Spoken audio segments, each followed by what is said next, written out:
Alors, je vous propose de faire un rappel sur des notions que vous avez vues en classe de première. Il s'agit de l'architecture de type von Neumann. Alors, cette architecture est très importante parce que c'est celle que vous allez retrouver majoritairement dans les machines que vous utilisez à l'heure actuelle. Et puis en plus, ça va être quelque chose qui va être très utile pour la suite de ce qu'on va traiter, notamment quand je vais faire la gestion des processus un peu plus tard dans l'année. Il faudra bien comprendre le fonctionnement de cette architecture. Alors, cette architecture, en fait, elle est constituée de deux circuits. Donc, d'un côté, vous avez le processeur qui va réaliser principalement les calculs grâce à un circuit qui s'appelle l'unité arithmétique et logique. Le rôle de ce circuit, c'est de faire les additions, les soustractions, les multiplications, en fait, toutes les opérations que vous souhaitez. Et à côté de ça, vous avez un deuxième circuit qui s'appelle l'unité de contrôle qui va gérer l'exécution des programmes. Alors, gérer l'exécution des programmes, vous savez par exemple en Python que lorsqu'on fait un if-else, ce qu'on appelle une instruction conditionnelle, vous allez soit passer dans le premier bloc, soit passer dans le deuxième bloc.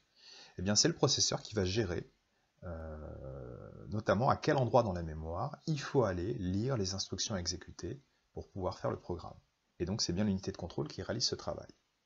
À côté de ça, bien évidemment, vous avez un deuxième circuit très important, qui est la mémoire, qu'on appelle aussi la RAM, qui va contenir deux choses. D'un côté, les données traitées par les programmes, et de l'autre, les instructions des programmes. Donc ça veut dire que c'est bien ce qu'on appelle une mémoire partagée, partagée parce qu'on met à la fois les données et les instructions des programmes. Bien évidemment, ces deux circuits peuvent communiquer entre eux par le biais de ce qu'on appelle un bus de communication. Alors c'est ce qui est assez bien résumé dans ce schéma, qui est à connaître parfaitement. Donc comme vous le constatez, vous avez le processeur à gauche, avec l'unité arithmétique et logique qui réalise les calculs, avec un registre particulier qui s'appelle l'accumulateur. Vous le verrez pour la suite, c'est un registre dans lequel on va stocker des résultats intermédiaires pour faire des calculs.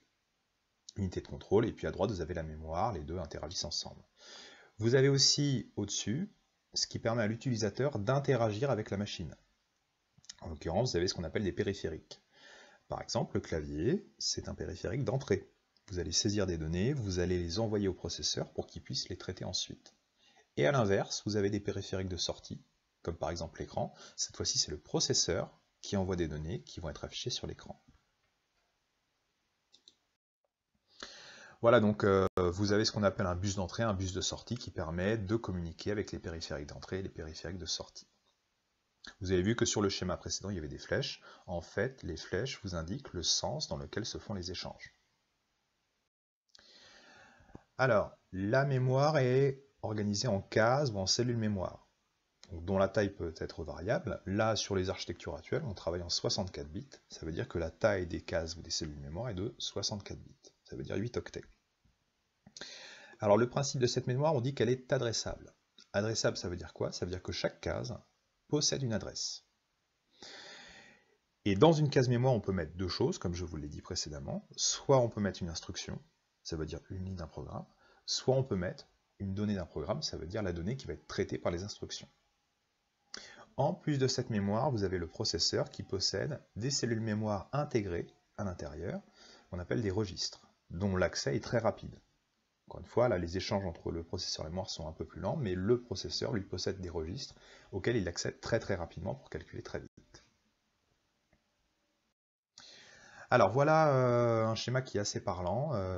Je vous ai dessiné donc la mémoire là, à droite. Alors vous pouvez constater tout de suite qu'il y a deux zones. Il y a une première zone en haut pour les instructions du programme et une zone en bas pour les données du programme. Et vous pouvez regarder aussi à gauche, je vous ai précisé en fait les adresses. Par exemple, le premier bloc qui contient les instructions démarre à l'adresse 1000. Et le deuxième bloc qui contient les données qu'on va traiter démarre à l'adresse 2000. Et vous pouvez voir que dans les cases bleues qui contiennent des informations, par exemple, la classe d'adresse 1000 contient une instruction qui s'appelle LDA-3. Alors, LDA-3, qu'est-ce que ça veut dire? C'est une abréviation pour load accumulateur. Ça veut dire charger l'accumulateur. Dièse3, ça veut dire avec la valeur 3. Et par exemple, si vous regardez la case d'adresse 2001, elle contient une valeur, une donnée, c'est la valeur 4. Alors, le processeur en fait possède un certain nombre de registres avec lesquels il va fréquemment travailler. Donc je vous ai parlé pour commencer du registre accumulateur. Donc le registre accumulateur, c'est là où on va ranger une valeur pour pouvoir l'utiliser ensuite. Vous avez un autre registre qui s'appelle le registre d'instruction dans lequel on va charger une instruction pour pouvoir la décoder. Je reprends l'exemple tout à l'heure de l'instruction LDA-3. Si vous regardez bien, LDA c'est ce qu'on doit faire, donc ça veut dire charger l'accumulateur, et dias3 c'est la donnée qu'on va traiter. Donc en fait on peut toujours découper une instruction d'assembleur avec d'un côté à gauche le travail à faire, l'action à effectuer, et à droite la donnée qu'on va traiter. Alors vous avez aussi un second registre qu'on appelle le compteur ordinal. Alors le compteur ordinal c'est tout simplement un pointeur qui va pointer sur l'instruction exécutée. Par exemple, si je dis que le compteur ordinal il contient la valeur 1017, et ben ça veut dire que la prochaine instruction exécutée, elle est située à l'adresse 1017 dans la mémoire de l'ordinateur. Bon, bien évidemment, vous avez la mémoire adressable qu'on appelle la RAM, donc Random Access Memory, contient à la fois les données et les instructions, j'insiste. Vous avez aussi un autre registre qui s'appelle le RADM, registre d'adresse mémoire, qui cette fois-ci va lui pointer sur les données. Donc vous avez un registre, le compteur ordinal pour les instructions exécutées, et un autre registre, RADM, pour les données. D'accord, c'est pour ça qu'on a bien les deux qui sont séparés. Et enfin, vous avez l'unité arithmétique et logique, qui permet de faire les opérations, addition, soustraction, de base dont vous avez besoin pour faire vos programmes.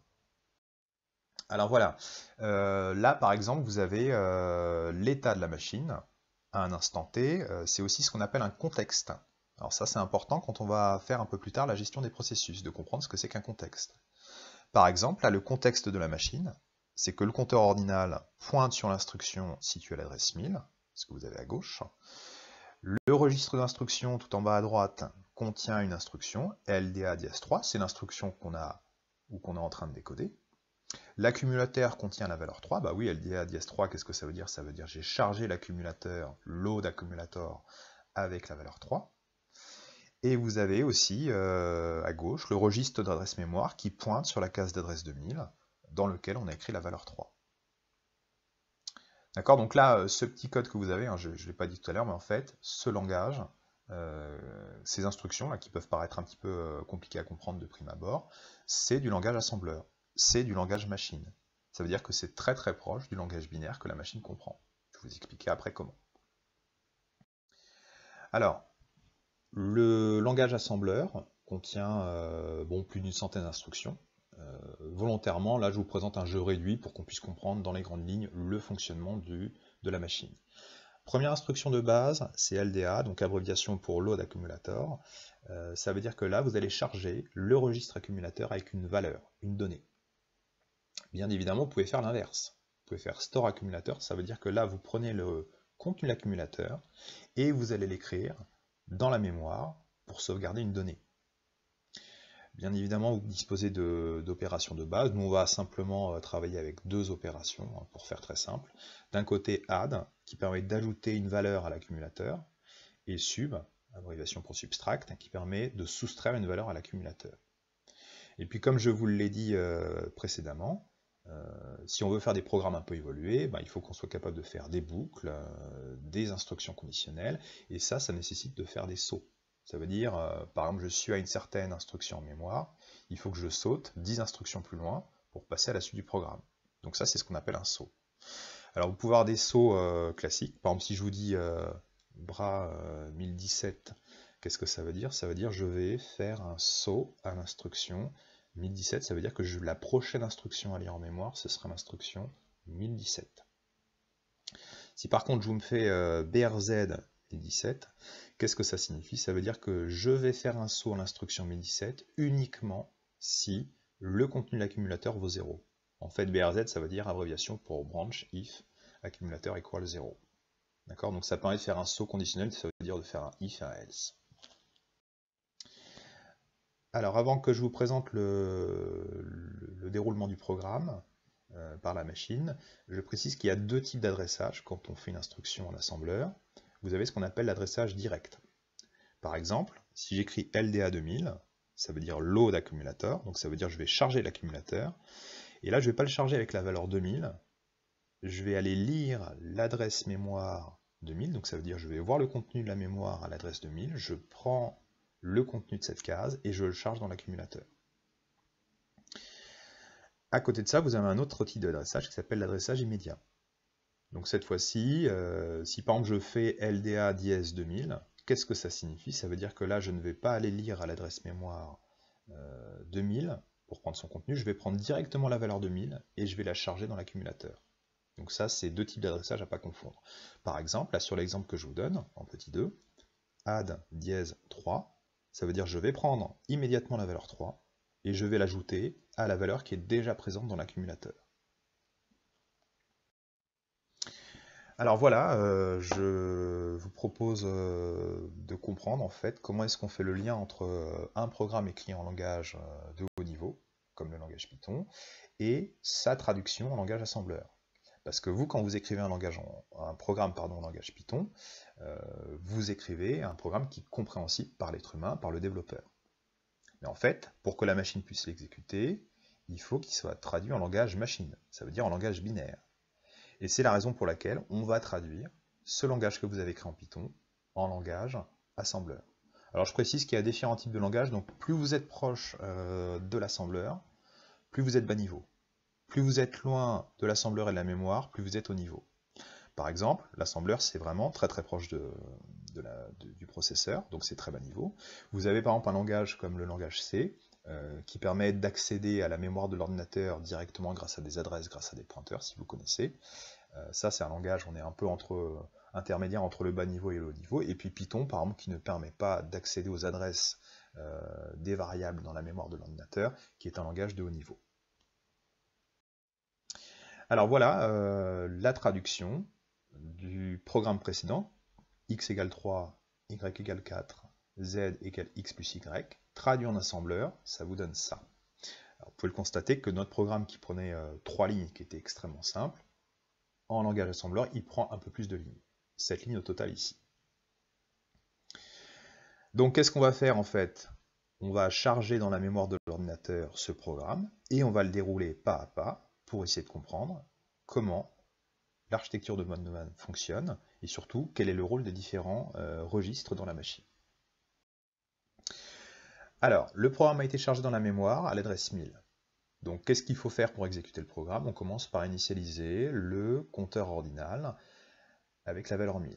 Le compteur ordinal, je vous rappelle, c'est le registre qui va pointer sur l'instruction exécutée. Donc, qu'est-ce qu'on fait? On va regarder à l'adresse 1000 quelle est l'instruction. On va charger dans le registre d'instruction. Une fois qu'on a chargé cette instruction, on va la séparer en deux parties. Donc la partie gauche, on décode, il y a marqué LDA. Qu'est-ce que ça veut dire LDA? Ça veut dire on charge l'accumulateur, load accumulator, et on va le charger avec quoi? Dièse 3 immédiatement avec la valeur 3. Ça veut dire que là, on met la valeur 3 dans l'accumulateur. Alors là, on a terminé la première instruction, LDA dièse 3. Donc qu'est-ce qu'on fait maintenant? On passe à l'instruction suivante. Et pour passer à l'instruction suivante, qu'est-ce qu'il suffit de faire? Il suffit d'augmenter de plus 1 le compteur ordinal, ça veut dire de l'incrémenter. Alors, le compteur ordinal contient maintenant la valeur 1001. Donc, qu'est-ce qu'on va faire? On va aller lire dans la mémoire à l'adresse 1001. On prend l'instruction STA2000 et on la charge dans le registre d'instruction. On décolle l'instruction en séparant la partie gauche et la partie droite. Donc, STA, qu'est-ce que ça veut dire? Ça veut dire store accumulateur. Ça veut dire qu'on va prendre le contenu de l'accumulateur et on va aller l'écrire dans la mémoire à l'adresse 2000. Parce que là, c'est pas 2000 précédé de dièse, c'est 2000 tout court. Donc ça veut dire que là, c'est une écriture dans la mémoire. Alors ça nécessite, bien évidemment, au préalable, de mettre à jour le registre d'adresse mémoire avec l'adresse de la bonne case dans laquelle on veut écrire. Donc on met le RADM à la valeur 1000. Et une fois que ça c'est fait, eh ben on peut écrire le contenu de l'accumulateur dans la case d'adresse 2000. C'est ce qu'on fait ici. L'instruction étant terminée, on passe donc à l'instruction suivante. Le compteur ordinal contient maintenant l'adresse 1002, donc on va pouvoir lire l'instruction correspondante. On lit l'instruction LDA dièse 4, on la charge dans le registre d'instruction, on décode l'instruction, encore une fois LDA ça veut dire charger l'accumulateur, dièse 4 ça veut dire on prend immédiatement la valeur 4, on la met dans l'accumulateur. L'instruction est terminée, donc on peut passer à l'instruction suivante en incrémentant à nouvelle fois le compteur ordinal. On passe donc à 1003. On va donc lire l'instruction à l'adresse 1003. Il y a marqué STA 2001. On charge cette instruction dans le registre d'instruction. On décolle l'instruction. STA, ça veut dire on prend le contenu de l'accumulateur. 2001 veut dire on va écrire le contenu de l'accumulateur dans la mémoire à l'adresse 2001. Ça nécessite de mettre d'abord à jour le registre d'adresse mémoire avec la valeur 2001. Maintenant, on peut donc écrire, prendre le contenu de l'accumulateur et écrire à la case d'adresse 2001. On peut maintenant passer à l'instruction suivante en incrémentant le compteur ordinal. 1004. On va lire l'instruction située à l'adresse 1004. On charge le registre d'instruction avec l'instruction LDA 2000. On décolle l'instruction. Alors LDA 2000, ça veut dire load accumulateur. Donc ça veut dire qu'on va charger l'accumulateur. Et là, vous avez bien vu qu'il y a marqué 2000, qui n'est pas précédé d'un dièse. Donc ça veut dire qu'il faut aller lire dans la mémoire à l'adresse 2000, prendre le contenu de cette case et le mettre dans l'accumulateur. Ça nécessite bien évidemment au préalable, une nouvelle fois, de mettre à jour le registre d'adresse mémoire. On lit ensuite le contenu de la case et on le charge dans l'accumulateur. L'instruction étant terminée, on passe à l'instruction suivante en incrémentant le compteur ordinal. 1005. On va donc lire à l'adresse 1005 la prochaine instruction à exécuter. On charge l'instruction add 2001 lue dans le registre d'instruction. On décolle l'instruction. Alors add 2001, ça veut dire qu'on doit ajouter à l'accumulateur le contenu de la case mémoire d'adresse 2001. Ce qui nécessite, encore une fois, de mettre à jour le registre d'adresse mémoire. Alors, qu'est-ce qu'on va faire maintenant? On va prendre le contenu de cette case, l'adresse 2001, on va aussi prendre le contenu de l'accumulateur, et on va envoyer tout ça dans l'unité arithmétique et logique.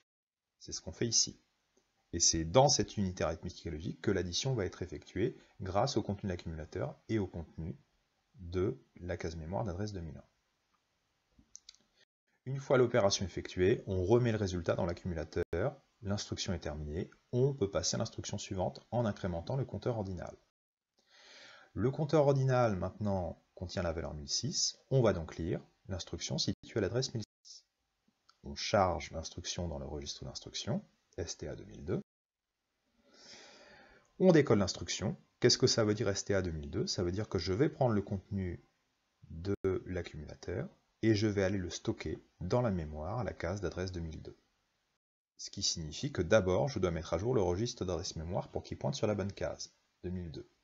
Une fois que c'est fait, on peut prendre le contenu de l'accumulateur et l'écrire dans cette cellule mémoire. Voilà, donc en fait, ce que je vous ai présenté, c'était très simplifié. En fait, vous avez un circuit qui est un peu plus complexe, notamment qui fait intervenir ce qu'on appelle des multiplexeurs. Les multiplexeurs, c'est des sélectionneurs de bus. Ça veut dire vont permettre, avec plusieurs entrées, de choisir l'une ou l'autre des entrées et de la rediriger vers le bon circuit. Alors, je reviens un tout petit peu sur les branchements, très rapidement. Si vous souhaitez faire de la programmation conditionnelle, ça veut dire des programmes un peu évolués ou même des boucles, eh bien, il faut être capable de faire des sauts dans les programmes. Donc vous avez d'abord le saut classique, qui s'appelle BRA, ça veut dire abréviation pour Branch Always en anglais. Si je vous dis par exemple BRA 1017, qu'est-ce que ça veut dire? Ça veut dire que je dois sauter à l'instruction 2017. Donc ça sous-entend qu'il faut que je mette à jour le compteur ordinal, j'écris 1017 dedans, et au prochain top d'horloge de la machine, eh bien on va passer à l'instruction 1017. Donc ça veut dire que vous sautez toujours à la même instruction. Si par contre je veux faire un saut conditionnel, par exemple si j'écris BRZ 1000, ça veut dire que je vais passer à l'instruction 1000 uniquement si l'accumulateur vaut 0. Et si l'accumulateur a une valeur qui est différente de 0, qu'est-ce que je fais? Je passe à l'instruction suivante, ça veut dire la cellule mémoire suivante, dans la mémoire de la machine, comme je vous l'ai montré tout à l'heure sur le précédent programme. Alors enfin, je termine là-dessus. Je vous ai dit que l'assembleur était très très proche du langage binaire. En fait, on peut traduire directement les lignes d'assembleur en langage binaire. Ça veut dire des 0 et des 1. Pour ça, c'est extrêmement simple. Il suffit d'associer à chaque type d'instruction que je vous ai présenté un code. Par exemple, LDA, je vais lui donner, LDA immédiat, je vais lui donner le code 0. LDA direct, je vais lui donner le code 1. STA, je vais lui donner le code 2. Et ainsi de suite. Et en fait, quand vous avez des nombres comme ça, vous pouvez les traduire en binaire, hein, c'est ce que vous savez faire, vous passez du décimal au binaire. Je peux faire la même chose pour les données. Hein. Quand j'écris LDA 2000, 2000 c'est l'adresse mémoire, je peux la traduire en binaire. Donc là j'ai fait un choix, hein, pour vraiment simplifier les choses, de vous représenter les instructions d'assembleur sur 16 bits. J'ai mis 4 bits pour le jeu d'instructions, pour les différentes instructions d'assembleur, et les 12 bits restants pour la donnée. Bien évidemment, on peut travailler sur des tailles beaucoup plus grandes pour avoir plus de possibilités. Je vous ai dit tout à l'heure de toute façon qu'il y avait une centaine d'instructions, plus d'une centaine. C'est très clair que là, avec 4 bits, on peut en faire que 16. Donc là, c'est juste pour comprendre. Mais en tout cas, vous pouvez bien comprendre comment est-ce qu'on est passé d'un langage de haut niveau au langage machine, ça veut dire au langage binaire. Alors, je voulais aussi vous présenter ça. Donc, si vous voulez voir en fait tout langage de haut niveau, vous pouvez voir le code assembleur qui est généré par la machine. Là, par exemple, vous avez un module en Python qui s'appelle 10, qui vous permet de faire la traduction d'un programme en langage assembleur. Donc, vous pouvez ouvrir par exemple Anaconda Spider, vous importez le module 10 en faisant un import 10, et là vous faites 10.10, et vous précisez entre guillemets, donc dans une chaîne de caractères, les instructions que vous souhaitez voir traduites en langage assembleur. Alors vous voyez, il faut, comme on écrit tout dans la même chaîne de caractères, on va mettre des points-virgules pour séparer les différentes instructions du programme. Donc c'est bien le programme que je vous ai présenté tout à l'heure, x égale 3, y égale 4, z égale x plus y. Et vous verrez en fait que quand vous exécutez ça, eh bien vous allez avoir le code assembleur qui va être affiché. Alors vous verrez, c'est une syntaxe légèrement différente, mais vous allez reconnaître qu'il y a des fonctions qui s'appellent LDA, load, STA, store, add. Vous allez revoir les mêmes fonctions de base et vous verrez que le code est très très voisin de ce que je vous ai présenté. Alors voilà, je termine et je veux juste faire une vision un peu plus d'ensemble. Donc ce que vous avez vu en première, normalement vous avez commencé par étudier ce qu'on appelle les portes logiques, donc les circuits logiques. La porte et, la porte ou, la porte non, donc ça veut dire AND, OR, NOT, hein, donc le et logique, le ou logique et l'inverseur. Et vous avez dû comprendre l'an dernier qu'à l'aide de ces petites portes logiques, on peut réaliser n'importe quelle fonction de base. Par exemple, avec ces portes-là, je peux réaliser un additionneur. C'est le circuit qu'on va trouver dans l'unité arithmétique et logique. Je peux réaliser un multiplexeur. C'est un circuit qu'on va utiliser notamment au niveau du processeur. Donc ça veut dire qu'en fait, le processeur et la mémoire peuvent être constitués de ces circuits-là. Et donc les unités de base, ce sont des transistors. Et une fois que vous avez compris ça, l'architecture de von Neumann vous explique comment est-ce qu'on passe d'un langage compréhensible par l'être humain, ça veut dire un langage de haut niveau, au langage binaire, machine, compréhensible par la machine. Voilà, donc là je pense que vous avez fait un tour de tout ce qu'il faut connaître sur cette architecture. Donc ça c'est très important parce que on en aura besoin lorsqu'on fera la gestion des processus. Et il faudra bien comprendre à ce moment-là qu'est-ce que ça veut dire, qu'est-ce que c'est le contexte d'un programme. Voilà, je vous remercie pour votre écoute.